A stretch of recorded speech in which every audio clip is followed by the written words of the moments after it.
What's your name? Where are you from? What do you rep? So my name's Eagle, or Young Eagle. I'm from Jersey, and I make music and just go crazy pretty much. That's pretty much what it is. It's just rep wildness. You know what I'm saying? All right. So what kind of music do you make? I make everything all around. I've been doing music for like 5 years. I've made EDM. I've hopped on rap. I've hopped on pop, acoustic beats, acoustic guitars, just everything in reality. At this point, I'm just experimenting. Okay. What would you say your main sound is, or what would you say the main emotion you're trying to convey in your music is? What's your message? I mean, I'd say that would be in the acoustic stuff in reality. Because that's where my true art's at. It's just the spots that's not being listened at. Mm-hmm. You know what I'm saying? So it's like I can hop on there and it's like, just let it all out. It's just beautiful in reality. Not even trying to see some type of way, but like, that's just where it flows at. That's it. Quick break. Your new project is a drill? Yeah. Okay. So, to get into that. So you tell me about this acoustic guitar stuff, but what I'm hearing from your new project is all drill. How do you tie that into who you think you are? Because it shows the unheard person. Mm-hmm. Somebody who goes through depression or goes through issues and everything, someone like me who's pretty quiet, not spoken to, and nobody who really wants to fuck with. You wouldn't listen to him when he says he's going through stuff. Especially people who know me. I've dealt with a lot, family issues. I've been adopted, everything. I got a lot of stuff going on. And you don't listen to it. So at a point, what happens when the person who gets bullied gets pushed, at a point they fight the bully back, right? All right, so that's pretty much what's happening. Is at this point, musically, because I'm letting it out on music and nobody wants to pay attention for 5 years of someone saying I want to die, I'm going through issues, this, and that. At this point, I'm fed up. But I'm not going to go out, fighting everybody and destroying everybody and just going buck wild even though I could. But I'm going to let it out in the music, and I bet you it'll show. It'll show that you should have listened in the first place and stop fucking with these people. We can go from soft, we can go from 0 to 100. Just choose not to be like that. So when you say we could go from 0 to 100, I'm just going to ask a few questions here. How much do you weigh? Why does it matter? I'm just saying, in a fight, how much do you weigh? Doesn't matter in a fight. You could be skinny as hell and fight the biggest fucking person. It does not matter. It does not matter about a size or anything. In reality, I know my size. In reality, I know why you're asking that shit like that, and that doesn't matter. Because the people that I fight are beefier than me, that are bigger than me, people that I've been in situations that I probably shouldn't have. They've never been smaller than me. Because with the music you put out, you're putting out this aggressive energy. I'm just wondering if you're ready for the energy to come back to you. I've been ready. In reality, everybody's been testing it. It was just about me reacting at this point. And I reacted also scarcely, but that's one of those at this point. I can show you what I could have been, and I can be this for a while. You know what I'm saying? Like I said, it can be a lesson for everybody. You know what I'm saying? I could be soft, I could be gentle, I can talk with this tone and have this conversation. But at the same time, I do got a flip side. Everybody's got a wall that they don't want to be pushed to. So is that with the nail polish and the colored hair and all that? Is that rebellion? That's me being who I wanted to be. That was me growing up. When I was just growing up, I like that whole grunge rock look. You know what I'm saying? Like everyone was just wearing that black eyeliner, that black nail polish. They dyed their hair extra black, long hair, everything. But all this stuff was girly, and I got bullied for that stuff. But nowadays, everybody's rocking and stuff like that. And there was, just other people that I looked up to that was, started rocking nail polish who were men, and it's like people were still idolizing them. So it's like, how is that fair to me that I gotta go through whatever growing up, but I can't be myself? So growing up, I just wanted to be a rapper as well. I wanted to design myself as well. When you go on TV, you gotta put on makeup and stuff, but you a male though, right? So how is that wrong? So you feel like you're making aggressive music and maybe dressing a little feminine is okay nowadays? Yeah, because you can do whatever the hell you want to do, regardless of whatever happens. I'm here. I'm doing what I gotta do. I can make anything I want. You can do anything you want. You can look any way, get any job you want. You can look any way, make whatever music you want. It's all about you and how you come out yourself. And is this a Young Eagle that you've been throughout your whole life, always grunge, always rock, or is this something new that's come out of maybe you trying to express these different emotions? Are you saying, like... Were you always dressing this way and making aggressive music, or...? No, I was not always like this. Like I said, it was something that I wasn't allowed to do. And then eventually, just slowly but surely was able to do that. At first, it started with Famous Dex. Mm-hmm. I was looking up to Famous Dex at a point, and he was coloring his hair, and he was just going buck wild. And that's who I see myself as, someone going buck wild. And it's like, all right, so I started off with dyeing my hair. And then everybody started loving it. And I'm like, all right, nowadays it's crazy because now I'm not getting made fun of for this shit. Word. Back then I was, but for whatever reason now I'm not. So then let me just have fun with it. You know what I'm saying? Not like I'm going crazy, you know what I'm saying? Fully on like with Thug did and wear dresses. But I think I could wear black and not have any words about it. I think that's fine. Everybody did it back in the day and loved those rock bands. But how do you feel like this music is going to affect the kids? Because you have to remember, you're primarily marketing to kids, no matter what. In reality. No matter what. So I understand that some kid might feel like you speak to their depression and they might cope with you, but I could also see somebody else saying you speak to my anger and using this as fuel. You know what I mean? So how do you feel like that's letting out this energy into the world? Well, I'm not gonna first things first. I'm being straightforward, honest. I'm not gonna say that's not. I'm not gonna say it's not possible. Somebody could possibly do that. Let's not act like we don't. Listen to hype music and they start speeding in our car. You know what I'm saying? So sorry for saying that, but at the same time, it's kind of like, I forget where I heard it at, but it's kind of like when it comes to where rapper really came from and letting the stories out from the hood. If nobody speaks about it, nobody would know. So when it comes to everything I talk about, when it's aggression, things that I've done or probably shouldn't have done or anything like that, I need to let it known because this generation's insane. And to follow along certain steps that you might not think are wrong, you need to be taught that it's not right. You know what I'm saying? Like, I've done my shit, you know what I'm saying? I've sold, I've robbed, I've done what I've had to do. And if I don't speak about that in a certain way, I don't let out the aggression and make something about for a second and then listen to it and go, maybe those things are wrong, then no one's gonna think it's wrong. I have no problem saying it's wrong. That's the situation. I'm not coming out and I'm not coming out saying, oh yeah, all the things that I did is right. No, half the shit that I did is horrible and you should not do. But if nobody is here saying that these things are horrible, no one's gonna stop. You know what I'm saying? So when it comes to the kids, yeah, somebody might hear it and go, that's a horrible song. That's not good for my kid to hear and everything. But maybe your kid should listen to that tape, and maybe your kid should listen to the other ones. Maybe you should listen to everything as the adult who heard this and focus on the kid before he reaches that point. And that's what I'm saying. That's what the whole tape is. So bringing that back, you recently dropped a music video called High Life, right? What was that about? Yeah, I dropped that one. That was actually one of my first ones. I dropped that a couple years ago. That was actually really fun. I'm not even gonna lie. That one was fun because I just started doing music. I made Views from the Bird's Nest. That was my first mixtape. And then eventually things carried along. And then I made my first music video. And that was High Life. And when that one happened, that was my first one ever. I don't know what I was doing. You know what I'm saying? It was just, I made music and I was just running with it.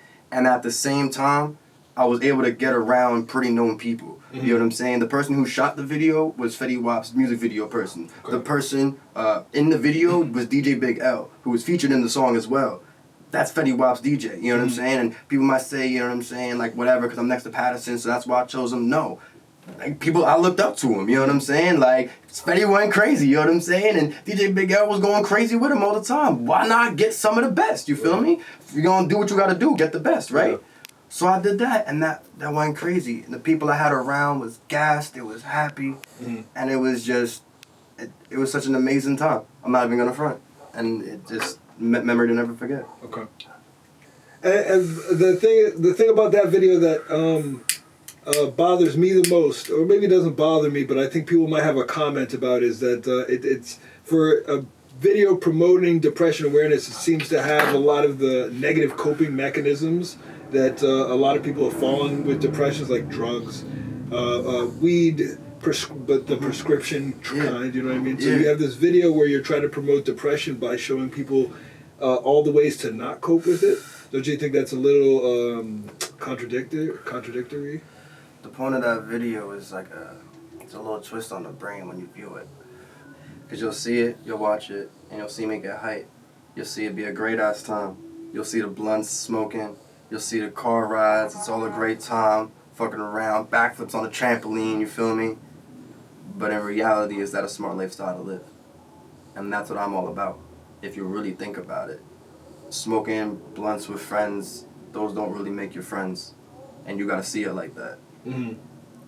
I was around people to where, and we were in a generation to where if you was popping Zans, you was popping perks and stuff, you was cool. You looked at as the cool person. And that's what was happening to me, and I wanted to capture that. Mm-hmm. And that's actually what high life really is. It really wasn't me showing myself at the happiest or the the hypest I could be. It was really me secretly capturing a scary ass time for myself. Mm-hmm. So where the people around me were influencing me to stay on these drugs, to stay, on weed, and they might not have been saying it, Mm-hmm. but they always laugh when I'm off these things. Mm-hmm. It didn't take for a long time for people to say, you should stop taking this stuff. Mm-hmm. Everyone was having a blast. I'm such a great guy that I can have it so people have a good time. And don't get me wrong, those are prescriptions. So first things first, they wasn't from the street, they were prescriptions, yeah. But I'm trying to show that as much as this looks fun, we watch these rap videos and these lifestyles look great, you can die over this stuff. Like you even said, like not to cut you off, but you even said, people might see what I do is wrong and might, feel fueled in that anger, and people who might not like me might want to see, come on me and stuff like that on that. But it's like, at the same time, it just shows that you can, if that's the case, these, gang members, these artists that people want to be that don't really live that life, you're going to look like that. You're going to look like I did in high life, but you're going to run with it even farther. And what you're going to die over gang violence, that pill that you want to get when your prescription runs out is going to be from the street, and it's going to be laced, and you're going to die over it. Then what? You're going to be like another Mac Miller? Right. And RIP to him, don't get me wrong. But at the same time, it's a fucked up situation. Who would you want to be in that? You know what I'm saying? Or even like Juice WRLD situation. You know what I'm saying? Had to swallow all of his pills before he got off the plane. Next thing you know, he overdosed. Correct me if I'm wrong, but that's just the story that I was reading up. You know what I'm saying? And it's like, why? Why put yourself in that predicament? Even if it's not violence. Why put yourself in a lifestyle that leads to death when you literally have such a chance of success? So take me through the young life of Young Eagle. What drove you from in Jersey? To, people would say relatively nice area, you know what I mean? From that to prescription drugs and high life and depression awareness and suicide. Pretty much it was adoption and abandonment, and just growing up, not even by 4 or 5, I found a book of adoption. Found out I was adopted before my parents even told me, and pretty much just found out the lies off the bat. Wanted to know what was up with my actual parents, but they couldn't really tell me. And of course that's breaking my parents' heart, and now I'm watching them break down. I'm trying to figure it out. That's not happening. My brothers and sisters are also adopted in my house as well. All of us were close adopted. Did they know? Nobody knew. Nobody knew. Did you guys look alike? No. Me and my one sister, we kind of look alike. We got the same kind of skin complexion, and the nose the same. You know what I'm saying? But so maybe someone could kind of put together. Yeah. But in reality, every single one of us is a different ethnicity. Yeah. You know what I'm saying? It's pretty cool. Don't get me wrong, but we're all different ethnicity. How was that growing up in the house? What ethnicity was your adopted parents? I really don't even know.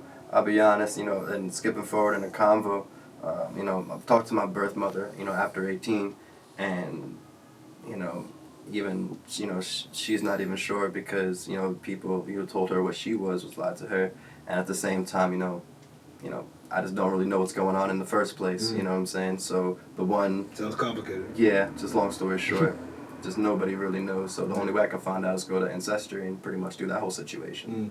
Which, I'm going to do down the line, but it's been past my mind. It's not the first thing in my mind to do, So the adoptive parents, how was the life with them?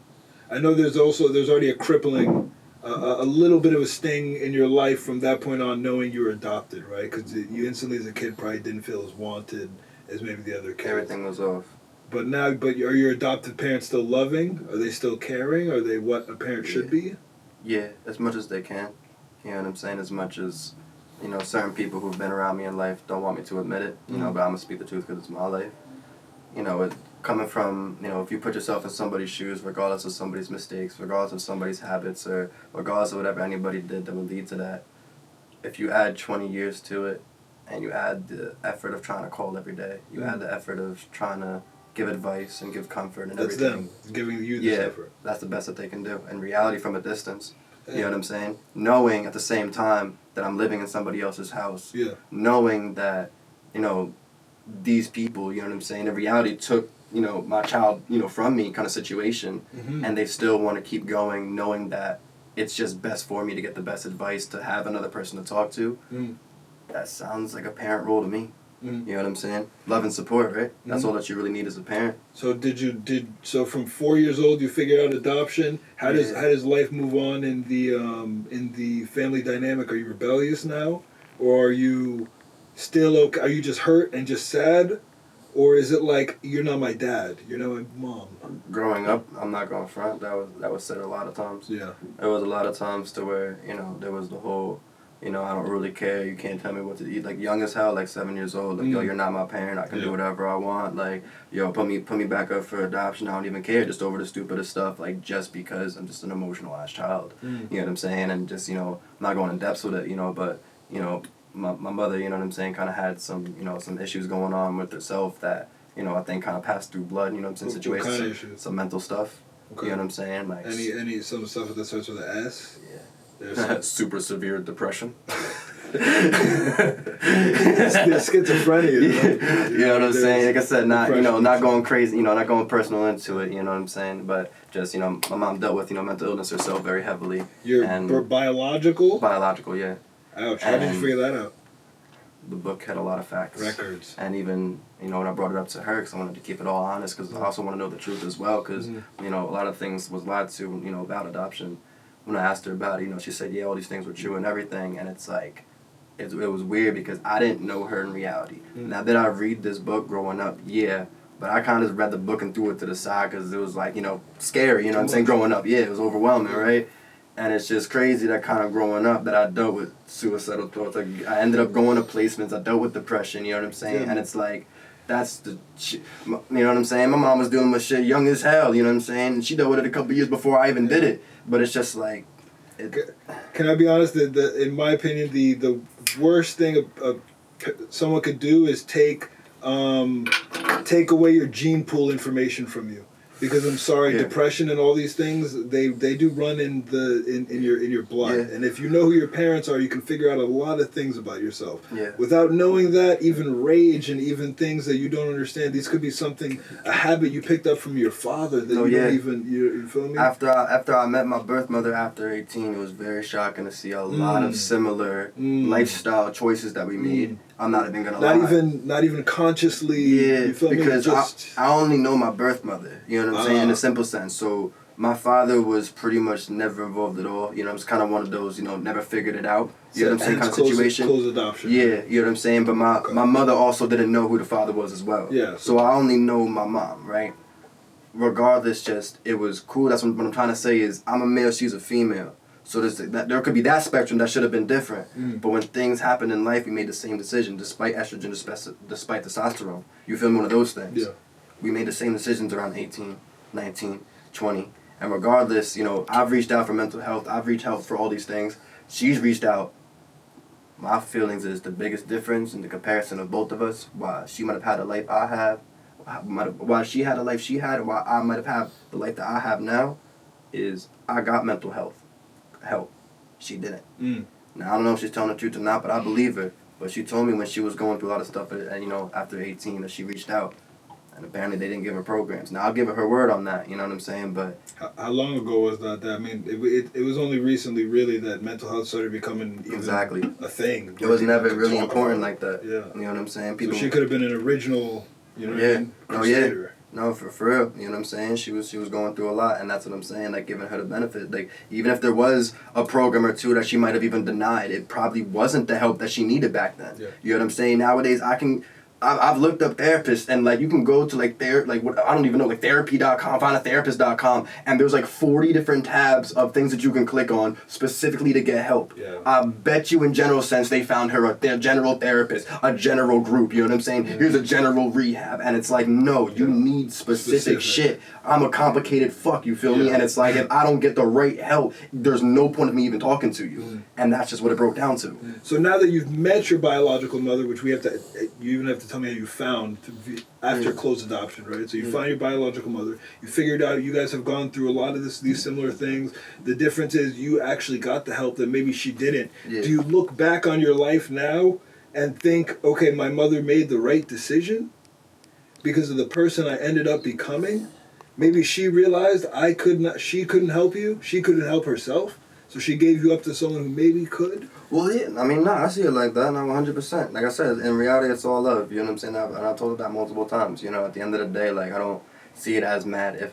Don't get me wrong, like, I have a lot of mental illness, a lot of PTSD that I went through growing up, but it's not like she put me in those positions. It's not like she said, put my son over here in harm's way, you know what I'm saying? Because the tears that she's explained to me, you know, after 18, you know, shows me in reality, nah, she would never put me in those positions or, you know, given a choice. And like I said, that's all love.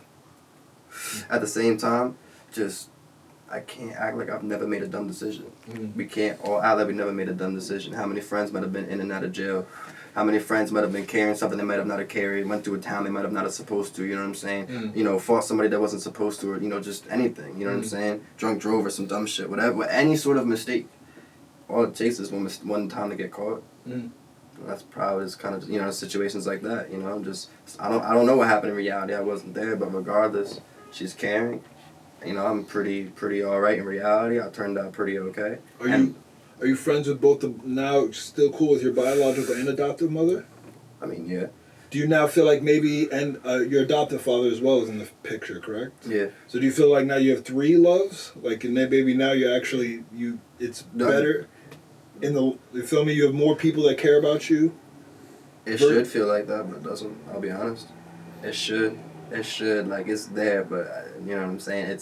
It's one of those, my life was way too complicated that just, I can't feel it. I'll keep it real. And I got love for it, but I can't feel it back as much as I try. And now we're going to delve into this complication. I assume a lot of these things happen around your teenage years. That's usually the formative times where things start going either really good or really bad, right? Yeah.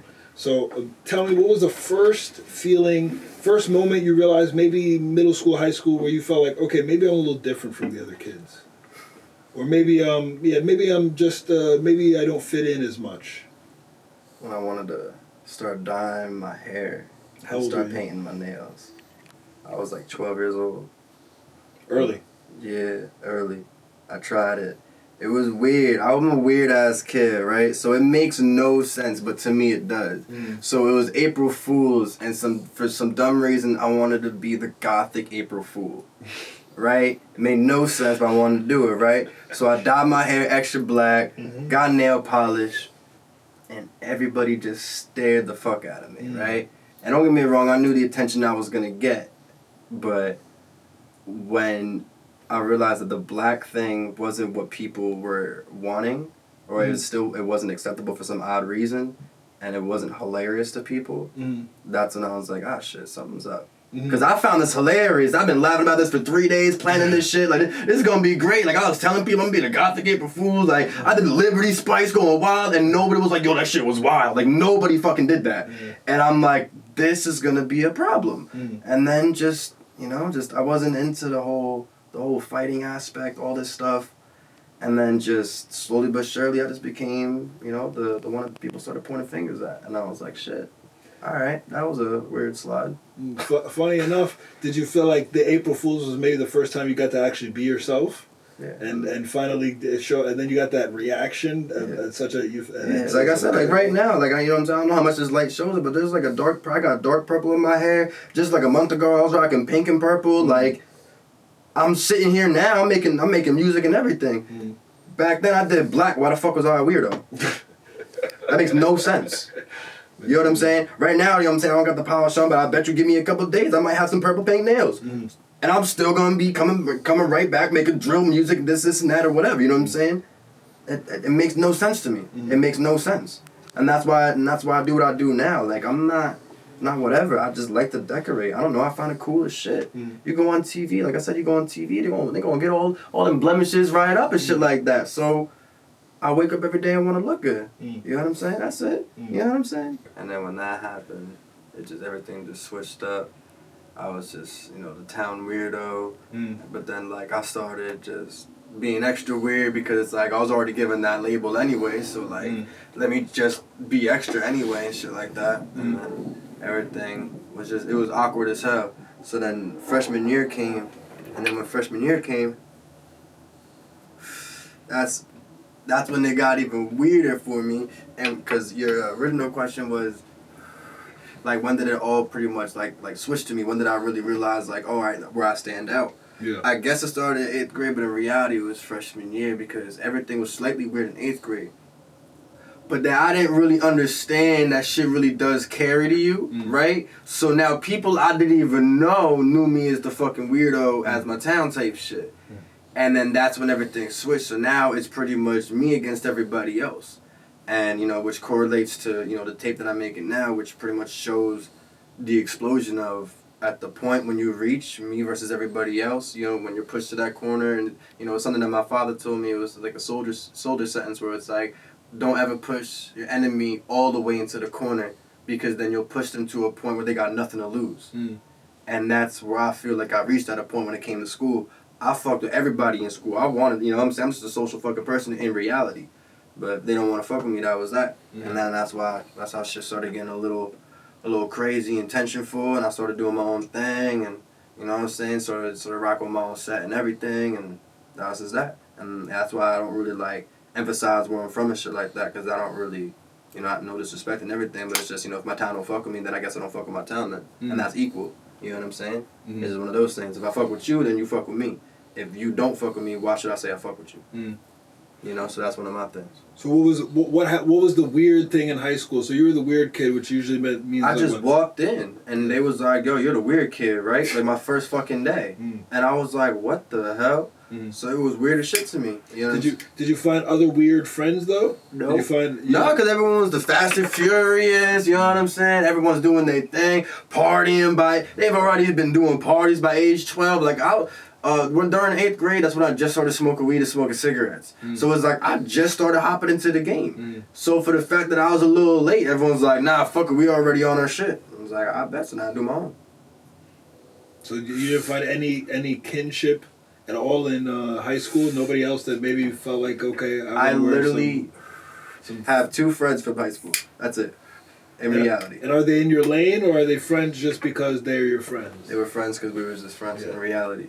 Don't get me wrong, I fuck with, like the one or two heavy in reality, because that's who I grew up with, but in reality, and we joke about it whenever we do speak, that if we didn't grow up, we probably wouldn't be talking. How crazy, we literally say, like, how crazy is that, you know what I'm saying? Like, luckily we fuck with each other, and, we know what each other went through, you know what I'm saying, to understand each other like that, but it's like, in reality, like, everybody I know now, I've pretty much met after 20 years old. Are you close to your adoptive siblings? Hell no. Hell no. What's that mean? Long story short, when I met my... Alright, fair enough. And it's going in depth, but, just me speaking real with it, just, and I ended up meeting with my birth mother, and then... How did that even occur? How did you go from closed adoption to meeting her? The most craziest, quickest situation ever. So, since I was a kid, I've been trying to look for her, right? But the thing is that, like, there was, like, a situation with, like, the name changing and everything. So the name that she thought that I was going to be given, or, like, started off with, wasn't really the name and stuff like that. So I was looking up stuff wrong the entire time and everything, and just understanding that there's, by the time I was really looking, I was, like, 15. There's, like, a whole 15-year difference. People change looks and everything. So the pictures wasn't really matching up. Even though I want to put an extra 15, 20 years on this person, you know what I'm saying? I don't want to message the wrong one and, and speak to the wrong parent. Yeah. So eventually ended up just having a whole giant-ass, like, breakdown one day when I was, like, 19 years old, like 19, 20. And then I had, like, this girl by me, and I was like, bro, like, I just want to find my fucking moms. Like, it's not even no, like, whatever shit. It was just, like, my whole life I've dealt with adoption. My whole household is adopted, and none of us know our fucking parents. Out of everyone, I'm the only one that's found this parent. So it was like a thing with me where it's like, it can't be impossible to find it. There's so many stories of, even if it's closed, you find them after 18. So I just broke the hell down, and I was like, bro, can you help me? Just like to the girl, I was like, bro, can you just fucking help me? And it was the most weirdest shit. She ended up going on, like, Facebook or some shit like that. And then literally just found her in like an hour, and she was like, "Hey, does this look like her? This looks like her to me. Does it look like her to you?" And I was like, "Yeah." So we took a chance, you know. I had the girl message her because I'm a scared little shit. You know what I'm saying? It was a big ass move, and you know she said, "Hey, you know what I'm saying? Just double check because just in case it wasn't, I don't want to just just expose that I'm like like a child kind of mindset just in case someone wants to kidnap me or some dumb shit like that. You know what I'm saying? So you know what I'm saying. So that was that. She reached out. She was like, "Hey, you know what I'm saying? Like I don't know if you as moms or whatnot, but this and that." She claimed, yeah. Willing for a phone call, took the phone call, and without me explaining the situation, she was already pouring the whole situation. She was already explaining, you know what I'm saying, the names. She was explaining, the story that I was told growing up. She was already saying without me having to say a word, and I'm like... That was going to be my next question. How are you sure this woman is... Yeah. No, that was... But, that sounds like indisputable proof. Yeah.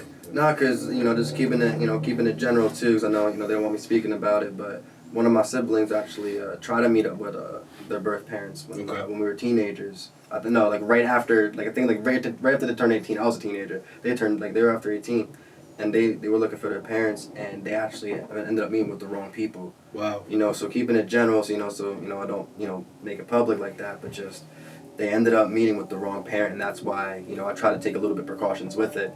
But like I said, gladly with me, I'm the only one so far who's... How does that work with an adoption kid finding the wrong parent? You could definitely say I messed her up for a while. Yeah? Yeah, could definitely say that. You know what I'm saying? It definitely messed them up for a while. And it also scared me as well because it's growing up adopted, it's for some people like me, it's not really that big of a thing, but I can say that I do have extreme separation anxiety and stuff like that from that. I can't even lie about that. But at the same time, it's, I did grow up in a house. I did grow up, with brothers and sisters. I did go to school. So I did have a normal life, but that curiosity really does, get into your brain and really does mess with you. So it's finding out that one of my siblings met up with the wrong one. It was what do I do? Because I just want to figure it out. I don't want to live the lie. I want to find out my ethnicity. I want to find out all these things. But I can't find that unless I go to the source. But, now if I go, what could happen with me? You know what I'm saying? Now, when my sibling went, she had a couple friends with her. So, she was protected and, just in case anything went wrong. I don't got a lot of friends who would be down to take this trip with me like that. You know what I'm saying? So, with that, or it sounds wrong even to, play bodyguard for me to meet with my parent. And it's just even with that mindset just makes it awkward itself. So, it also gave me inspiration, though, to really find it. Because, seeing what it did to my sibling, to know, after that one, that was it. Once that happened to them, they didn't search anymore. And to me, it was putting myself in their shoes, it's just imagine not knowing who your parents were and you searching, and it's just no answer.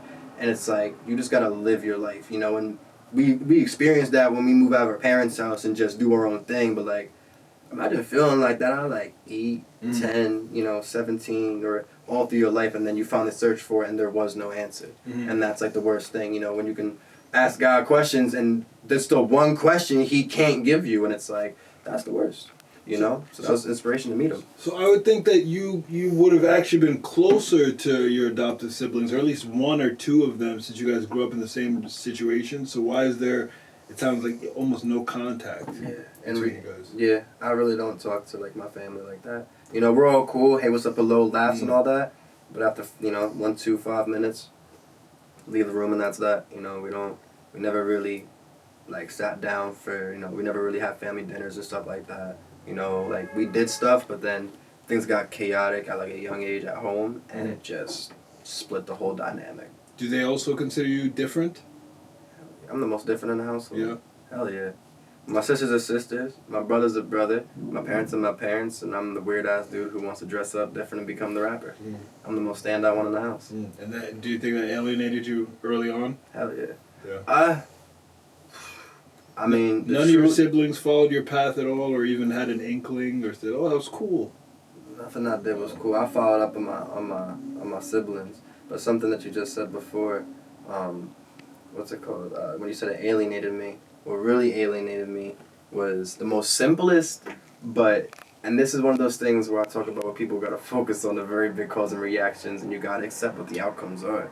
With me, I didn't have a brother originally. I was 5, 6 years old, just doing me, and then it was my sisters. man, I was sleeping in like the storage room at the time. You know, they're not, my family wouldn't call it that, but it was a storage room. You feel me? So it had a bed, it was boxes. We had like the pet rabbit in the cage, flinging shit out the cage. Like, it was a storage room, right? But there's no disrespect. It was just, you know, one of my older sisters was living at the house still, so I was about to take her room when she moved out, right?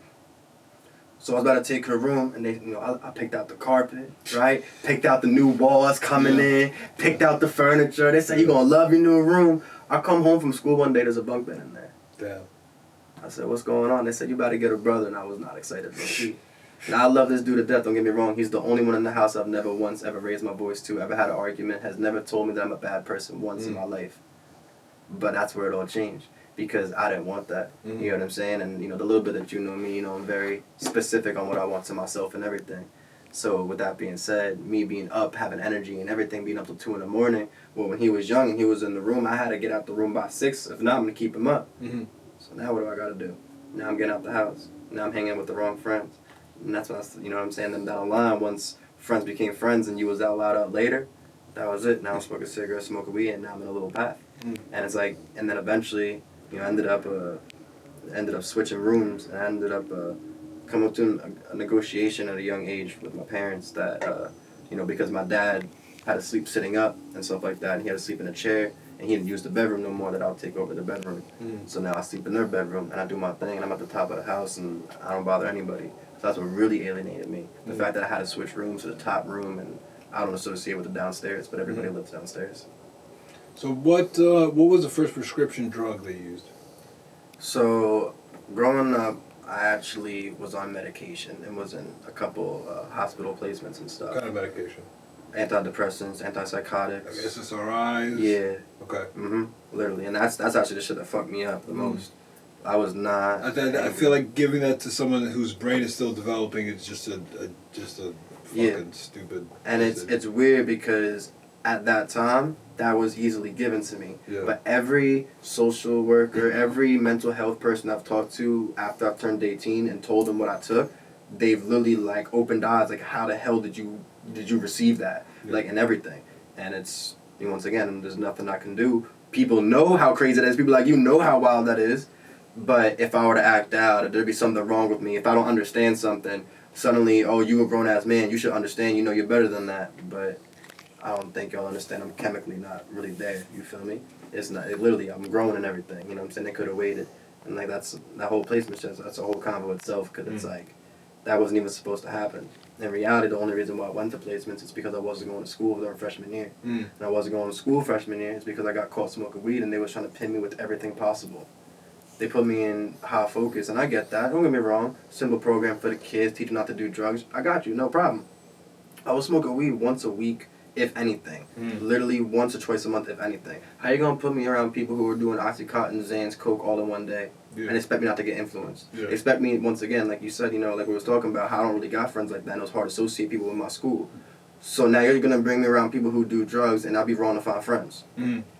Eventually, you know, down the line, I started trying stuff out as a kid, but it started off at that program, at High Focus. I went from smoking weed, and literally I had an anti-drug mindset. I would never touch anything that's the stupidest shit ever, all that. But then they just started giving me stuff because they started calling me depressed, anxiety, and everything, because I wasn't going to school. I just didn't want to go to school because everything carried on. I got caught with weed. The cops were trying to label me some type of way, and I'm a good fucking person, and I know that. You know what I'm saying? I didn't need no fucking record.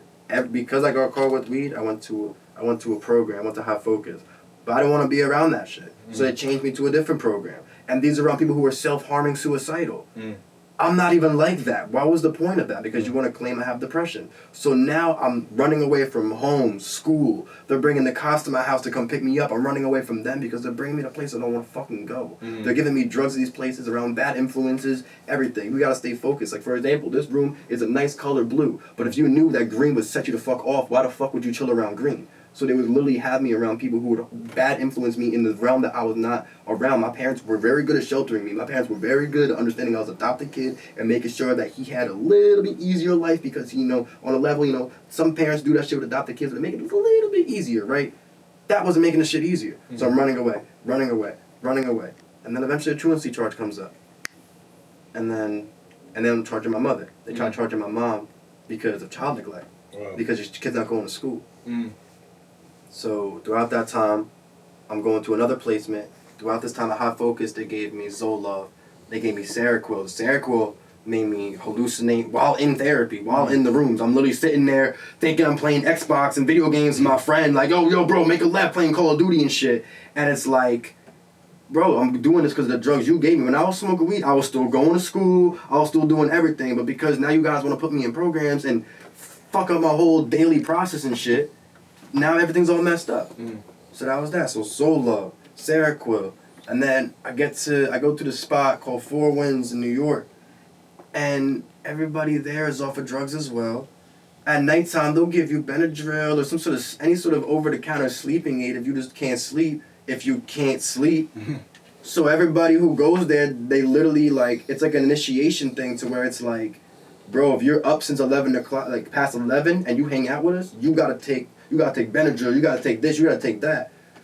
So now I come home off of that place after 10 days, and my parents are like, all right, let's keep him on Benadryl. Mm. I don't even have allergies. I'm just taking Benadryl because the placement said it would help your son sleep. Mm. And my parents are going to do what's best for me. They're going to listen to these professionals. Mm. So I was taking Benadryl, like 2 pills a night. And then if I would wake up in the middle of the night, take 2 again for, like 2 years. Yeah. So I was taking Zoloft, Seroquel, Benadryl. And then we get to the SSRI one. And I got How old were you at this point? Taking 4 different pills? 5 different pills? Yeah. So during these experiments, as I like to call them, the experiment that I was. That's really what they were. Yeah. In reality, if you have to try out, yes. You know what I'm saying? And if there's a trial period, Yeah. this is an experimental period. You were clinically trialed. Literally. Yeah. I was literally a clinical guinea They pig. couldn't figure it out, and they gave you whatever they could. Yeah. And it's like throughout that time, you're a kid and you're going to say what you think is best for you. I don't want this program. I think there's this. Let me go back to school. I got you. You know what I'm saying? Blah, blah, blah, blah. But nobody listens to the kid, huh? And what's messed up, because you're a kid and you broke the law, there's no give back. Yeah. Because if they give back, then the law's broken. They look bad. Yeah.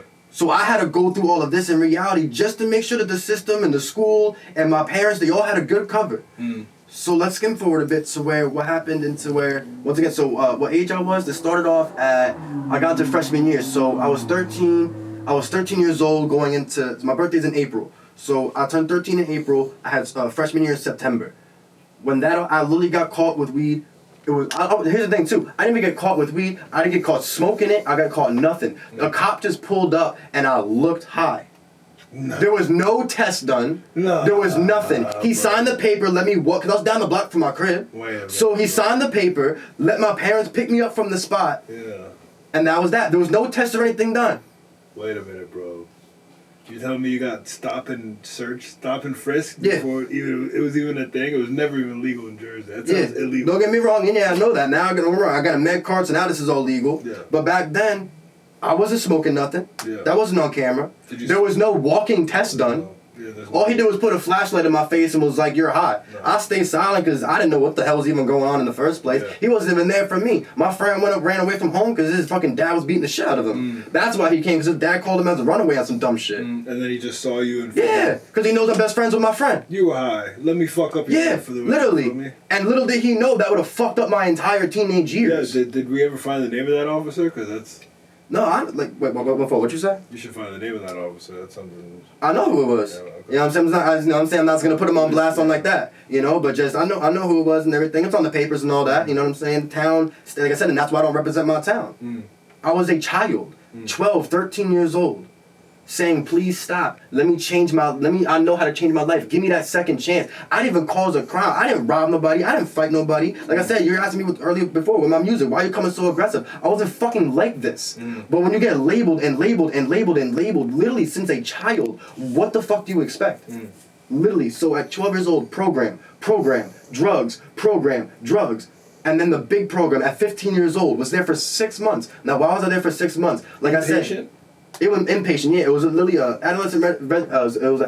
Adolescent resident facility at 15. So like I said, so I started off with this. All was against weed. All because of weed. This is everybody saying basically we can't deal with it. Literally, in reality, no, what it really is we made a mistake and charged an innocent, or is trying to charge an innocent kid over something so stupid, and we have to keep going because that's the process. And that's the fucked up thing about the process, is that even if it's wrong, If it's part of the rules, you have to do it. It's just paperwork, bro. Yeah. It's just checking That's boxes. it. And in reality, what's fucked up is because I've been through placements and I've been through all of this process before, you're just handed off every time. Like, for example, let's say a cop goes to my house, he picks me up. He's gonna, first things first, the suicidal person's gonna talk to me, right? Then the cop's gonna, he's gonna assist me to the ambulance. Then the ambulance is gonna drive me to the hospital. Then the hospital's gonna take care of me by with the staff there. You just get dropped off. You're just floating. Yeah. There's nobody concreting you and everything, and it's just a messed up process. And that's why you can just get checkmarked and passed by. Yeah. Because you just get received. Yeah. That's it. That's what it sounds like. So 12 years old, 13 years old, call with me, program, all the way through. I did 2 programs up to 13, up to 14, and then 15. Big program Because I wasn't going to school for that year. And the big twist on that one is, why did I go there? Like I said originally, I was trying to get charged, they were trying to charge me with truancy. But that wasn't really working. So they ended up charging my mother with child neglect. And they realized that was going to work, right? Because my mother's older. I got heart, and they knew that. Once again, they're playing with me now. I got heart. I'm not going to let my mom go to jail. My mom came crying to me one day, and she'll never admit it, and I understand why, you know what I'm saying? She ain't trying to look some way. But I know what it is, and I remember it. My mom really came to me crying and literally begged to me one day and said, listen, can you please just tell them that, you know, you just chose not to go to school. Because I wasn't going to school because I was upset. I was having a hard time at home. I didn't like the way I was treated. I didn't like the way school was going. I liked the way this process was going. And I wanted someone to fucking listen, and nobody would. And my mom was about to do jail time, however long a parent gets for that. But my mom, like I said, she's a little older woman. She don't deserve that in reality. So, you know, when it came time to, the courts mandated that I get interviewed by these placements to see, intake, and see if I'm depressed or not. My mom begged me to lie. And I did. Little did I know I was going to be on medication for 6 months straight that would have fucked my entire life So up. once again. And that's what that gets tied into. Yeah. So what medications were those that at that point? What happened in the fluoxetine. Wow. It's a long one. Yeah. 2 different drugs? Nope, it's the same one. I just know the category and the drug because that's something I'll never forget for the rest of my life. How did that make you feel? Most fucked up thing ever. So when I was younger, when it comes to music, I was fucking around with, like, you know, just rapping with friends, stuff like that when I was 12, 13, and stuff like that, right? But then when I turned 15, I tried music again, you know, when I was getting through that bully stage and stuff like that, when I was going to school for that little bit, and I just wanted to continue it. When I went through the placement, I even was writing a song about how I've been on these pills for 2 weeks, and I can literally feel it changing me. Like I said, I don't do drugs. Once again, I didn't do drugs prior to this placement besides the medications they're on. 20 milligrams of this fluoxetine Prozac shit. I can't even explain it. I'm a whole different person. Literally, it felt like I'm 2 different people. I'm running hyper because my brain's racing, but I'm not normally like that. I'm doing things I normally wouldn't do, and I'm able to tell myself, wow, I want to be doing this calmly as I'm running around the fucking room. But that's normal for me. That's obviously apparently good for me to learn. It's good for me to go through. And then, you know, once again, we weren't really allowed outside. It's court mandated. So if I broke any of these rules, next thing you know, I'm going to juvie. So that's the point of everything. It went from charging my mom to go to jail to me compromising, going to a placement. But if I fucked up, I go to juvie once again for what? Because I haven't told him I'd start going to school. When I went to this placement, the court date kept getting pushed. So sophomore year, October 17th, that's when I officially got into the placement.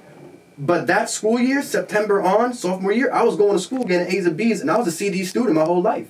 So if I'm going to school getting A, B's, why did I need to go there for not going to school in depression? Seems like I'm happy doing better than I ever did in my life, but because of the process, and because they can't just drop the court case whether you're a good person or not, placement and medicated me, knowing that was not necessary at that moment. And that was that. Everybody knew it was wrong. My dad didn't want it. My mom didn't want it. The school even said, like, damn, this is going to suck. Everybody knew it was upsetting. So why would you put me through it when you know I'm already happy? You notice how they said this is upsetting for you to go through. That means it's going to ruin my smiles. So that doesn't make sense. So now I come off the medication. I don't know where you want me to end with this one, but I'll end it with this. I get off the medication, and I've just been a mess ever since. 6 months of Prozac. 6 months of Prozac. And once again, if you stop taking it, you're disobeying the rules. And it doesn't matter. I had to do 6 months at least guaranteed, right? But if I only did it for 5 months to stop taking medication, I do juvie for 6 months. So you said it felt like there was an energetic version. What? I was running around the room. Yeah. Dude, I'm 15 years old. Once again, now, I told you how I just started getting back into music, just started, and I was rapping. I'm saying I was, kid shit, you feel me? But I was rapping, you feel me? I thought I was the shit, right? Even, you know what I'm saying? A couple people in school, I was just getting to that friend level. At least the rapping might have sucked, but keeping it real, it's kid shit. But at least it was a conversation piece. At least it got them going, shit, nobody else got the balls to make music at least, and I at least got that credit. So I'm getting respect, everything's going great, and then they put me on this medication, makes me softer than butter shit, bro. Running around the room, laughing at everything, people are picking on me, and I'm thinking it's funny now. I was ready in sophomore year to fight somebody, but nobody pressed it anymore. And they just fucked my whole shit up. And like I said, and now I gotta obey by rules. I could deal with, I was in hospitals before for like 10 days. I was in this placement for 6 months. There's rules upon rules upon rules. The food was a lot stricter than what they claim that they have. So you get through this placement, and then you get out of it, you're done with the Prozac. What happens next?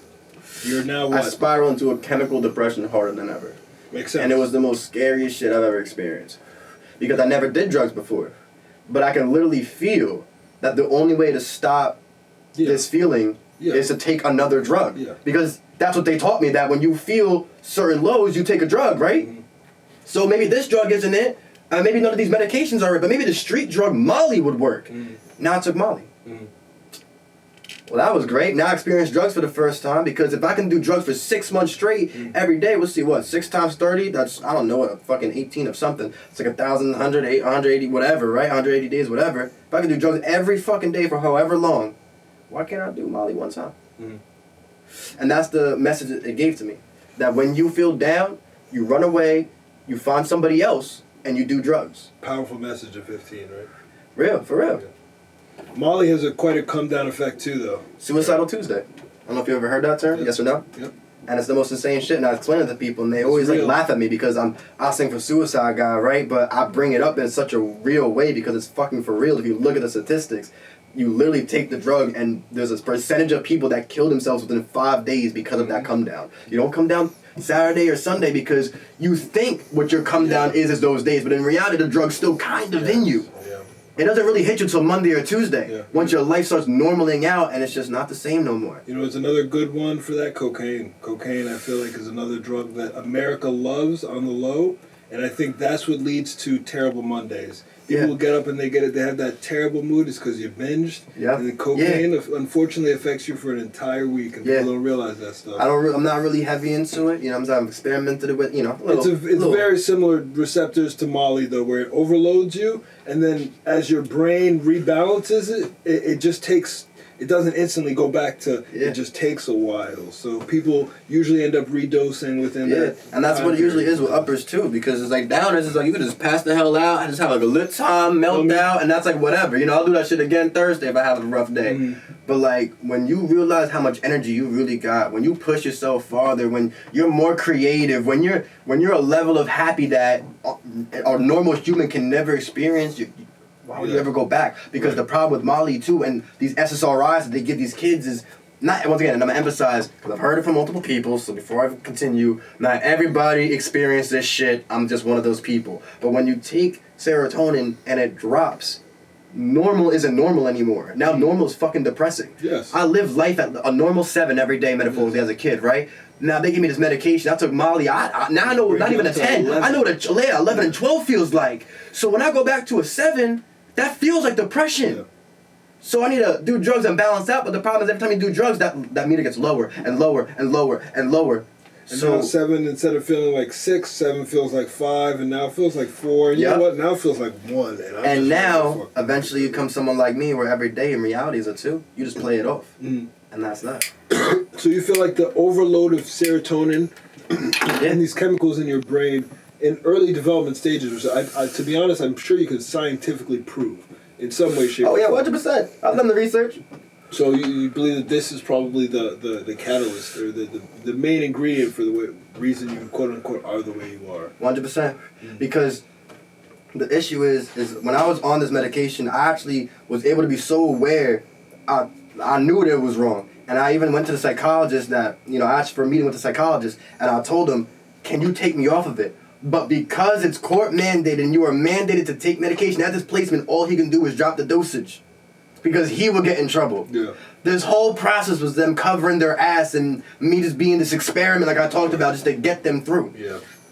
So what happened is when I came off of it, like I said, I was a good kid. I wasn't really yelling at my, like I said, every kid bickers, a little back and forth, shut up, go to your room. There was those moments, right?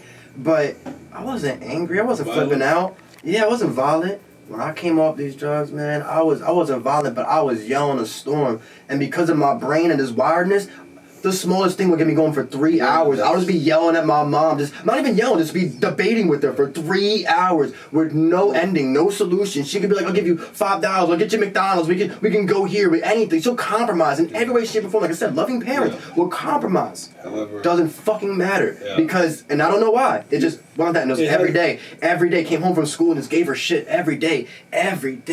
It's lacking that reward center and lacking the ability to, like, when that reward center gets overloaded like that, nothing you do will feel that good. Like I said, that number was dropped so low it didn't matter. Normally she could say, let's take a walk, let's watch a movie together, let's order some good food, let's, like I said, those occasional times, let's sit down as a family, let's just do anything, like some mother fucking son shit, you feel me?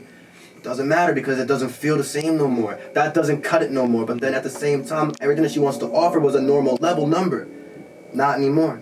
And just because of that, well, now I'm a bad kid. Yeah. And that's what everything spiraled. I'm a bad kid. They didn't like the way I was treating them. My siblings didn't like the way I was treating them. My older siblings and my aunts and uncles, what I'm saying? Everybody who knew about it was like, yo, he's such a horrible kid. And I'm like, what the... This wasn't even the case prior to me going here. I was fine. I just wasn't going to school. What the fuck? You know what I'm saying?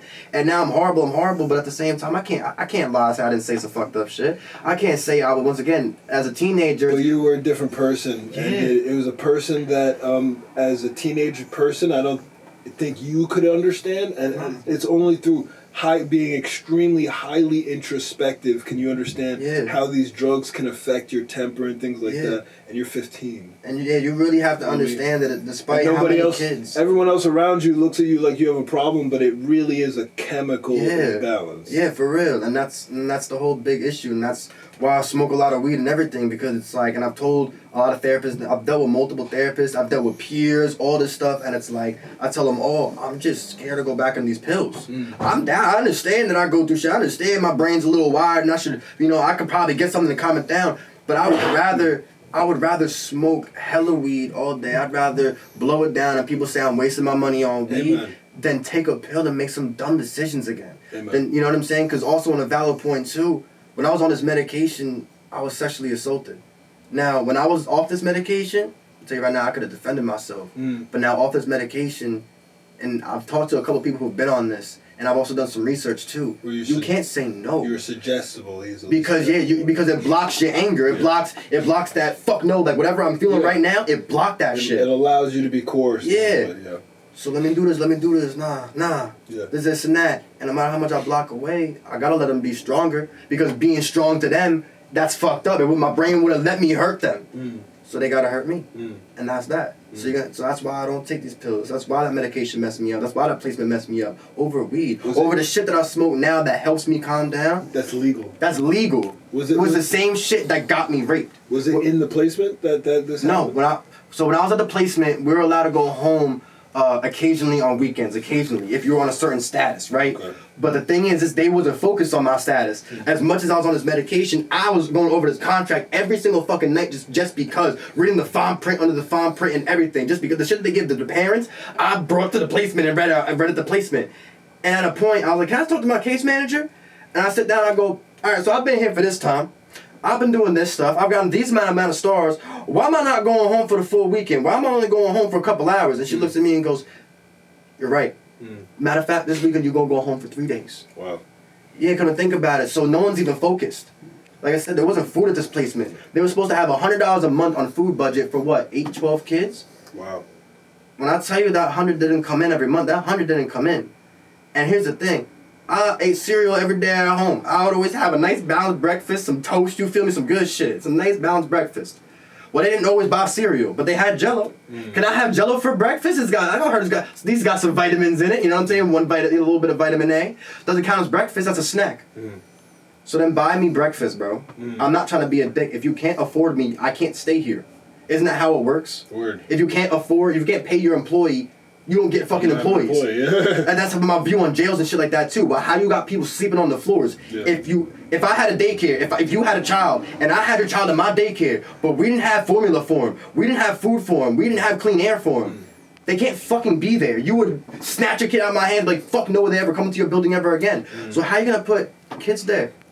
I'm still a kid. I'm under 18. They didn't have food. And like I said, you want to put me to a place that's better for me. I think a home where there's family, there's outside, there's a bike I can ride, there's those friends I should learn to associate with, not stuck inside learning about drugs around people who got issues that honestly, to keep it real, are a lot worse than me. Now, I'm not pointing a finger. I'm saying I wasn't going through that hard of shit. I just got a fucked up brain. Yeah. I didn't go through a sexual assault or anything like that until this placement. Now I got these stories. Now I can talk about it. So you get let go for 3 days on that weekend, and then what happens? Who was I it? just feel free. Who was it that? My ex-girlfriend. Wow. How did that happen? Just coerced you? Yeah. Took what you wanted. What it was is I was young. I was 15. She was 17 when I met her. Or I think when things got serious, when things were official. And I wasn't, like I said, I wasn't the toughest guy. I wasn't the coolest guy. I wasn't hosting parties like that. So, you know, all of her friends were a lot tougher than me. All of her friends were the cool friends and everything. And because some girls are some girls, they just like being skeevy. So, because we lived towns away and all this stuff, you know, she was... You know, I had to look back at it, and she was pretty much doing her own thing with other people, you know, behind my back and everything, right? But she was keeping me around as her full-title man. She would bring me around her friends as her full-title man. I'd pick her up. I'd walk through the halls of her school, pick her up for her classes and shit, you feel me? All this shit and everything. But then I went to the placement, and it's like this movie, I think, called Side Effects, to where this woman, she ends up going through a deep depression because her husband got arrested for a warrant during her marriage or something like that, and he got arrested for a couple of years, and she spiraled through a deep depression, and she ended up killing him towards the end of the movie. And that's how I feel like, you know, my ex was at that moment, to where for the fact that I already wasn't cool, and she had to drop her ego, and her friends viewed her less because of that. I'm 15, but once again, think about it, I'm 15, she was 17, and she had these cool friends I'm talking about. I must have been pretty slick. I must have been a pretty alright kid. I would have been pretty growing up pretty good, you feel me? But it's hard for people to see that. So I dropped her friend status with their friends. And I got sent to this placement. Alcohol put on medication. How you gonna leave someone like me? Let's keep it real. You can't. It breaks your heart to even know that someone like me is gonna get left off to even try to figure out life, because you know I can't figure it out. So she didn't leave me. But during that time, she needed some closure. I'm not around every day. And like I said, there's some girls that like that. Things behind my back, going behind my back, until just one day I guess she just wanted to let the anger out, and that's my best assumption. I'm not gonna say it's a fact, it's an assumption, but and it happened dozens of times. And once again, as a kid who tried to speak up in the first place about this placement, medication, the weed situation, no one would listen to me. If no one would listen to me, if I wasn't depressed and I wanted to go back home, who would listen to me to say that a female raped me? And that was that. And that was the whole thing. So that went on for a while? Months. Even past, and then I'm saying the messed up thing too is she even turned 18 at the point, and it still kept going. She was 18, I was 16, with no consent. No consent at all. You already know, bro. And that was that. And there's nothing I could do about it, like I said, because no one listened to me from the beginning. So there's nothing I could say. And that's where a lot of my anger comes from. I went through all that, and I look at all these girls, and this Me Too movement, and you know, all these R. Kelly fucking conspiracies, and all these girls coming forward and becoming stars, and you know, so all this shit. Oh my God, wow, we feel so bad for her. Oh my God, let's coddle her and everything. Let's make sure that she's known and everything. Well, where the fuck is mine, bro? Oh, because I'm a man. Oh, because I got an attitude. Oh, because I should man up. So then once again, don't say nothing about my reactions. Don't say nothing if I freak the hell out. I'm not getting my closure. I'm not getting my justice. I don't even, you know what I'm saying? The girl got kids and everything like that now. Yeah. In reality, if I really brought the case to her now, there's a chance she'd lose her kids, and I'm not that fucked up because I've been adopted to separate that family like that. Least I could do is get a little closure. Least I could do is the world to tell me, all right, shit, bro, we feel you. I don't even get that. I've been called fake my entire life. My family don't even really believe what happened to me. They'll say they believe it, but they don't believe it because they've argued it a couple times with me. Because why did you say anything? You should have told us. It seems fake because you never said anything. You gotta be fucking kidding me. These girls don't come out for 10 years after shit. And they're fucking, like I said, not heroes and shit like that, but, you know, they're speaking out for people. They're speaking out for women. It's a pride thing. But men don't get that shit because we tough. We supposed to have hard hearts and everything. Like I said, but then again, like I said, you know, why I do music how I do it. Or you flipping out, what now? Where does this come from? You fucking built up, bro. So how do you want your music to be perceived? Who do you want to find your music in what place? Who are you trying to help? Who are you trying to point out? So my music is very controversial, I guess is the right word to say, because I'm letting everything out straightforward.